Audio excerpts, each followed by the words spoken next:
The accomplishments of Philip II of Macedonia. After the Greek city-states lost their independence, many changes took place. The new rulers of Greece built empires and increased trade. At the same time, they spread Greek culture and customs. Before long, Greek ideas were influencing people from Gibraltar to India. The Greek language came to be spoken by many people. Greek architecture was copied for new buildings. Students studied Greek literature in school. People used Greek furniture in their homes. Greek plays became a popular form of entertainment. Business people took up Greek ways of banking. The period in which all this took place has become to be called the Hellenistic Age. The term Hellenistic means like the Hellenes, or the Greeks. By 338 BCE, Greece had a new ruler, Philip II of Macedonia. Macedonia was a small mountainous country north of Greece. Most Macedonians were farmers. They cared little for the Greeks and had fought them in the Persian Wars. Macedonian kings, however, were of Greek descent and admired Greek culture. Philip became ruler of Macedonia in 359 BCE. During his youth, he was a hostage, or a person held by an enemy until certain promises are carried out, for 3 years in Thebes.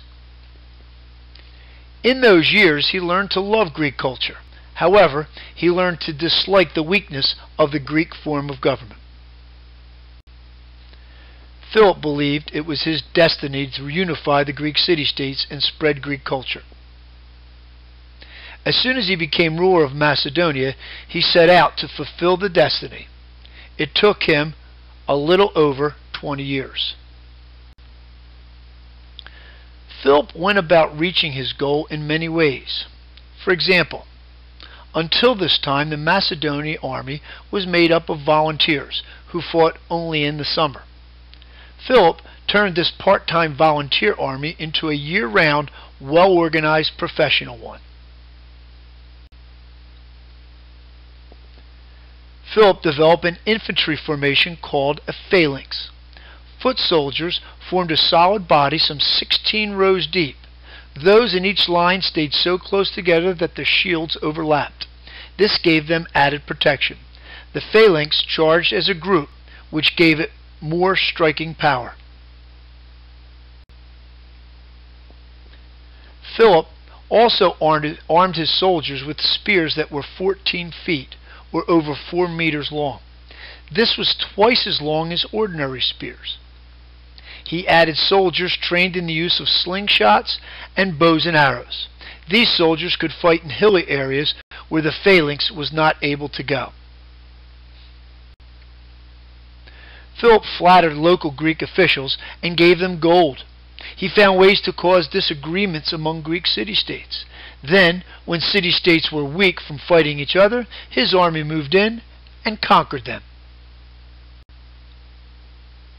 Philip also made treaties with Greek leaders only to break them when the Greeks let down their guard.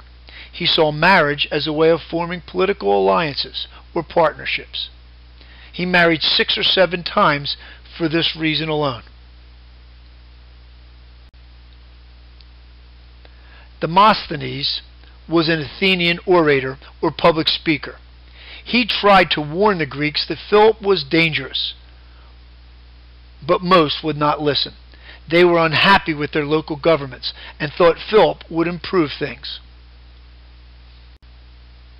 When Philip led his soldiers into central Greece in 338 BCE, Thebes and Athens raised a small army to stop the invasion. The Greek army, however, was not strong enough and was defeated at the Battle of Chaeronea. Having gained control of Greece, Philip began preparing for a campaign against Persia. However, in 336 BCE, in the middle of his preparations, he was killed, and his son Alexander took over the throne.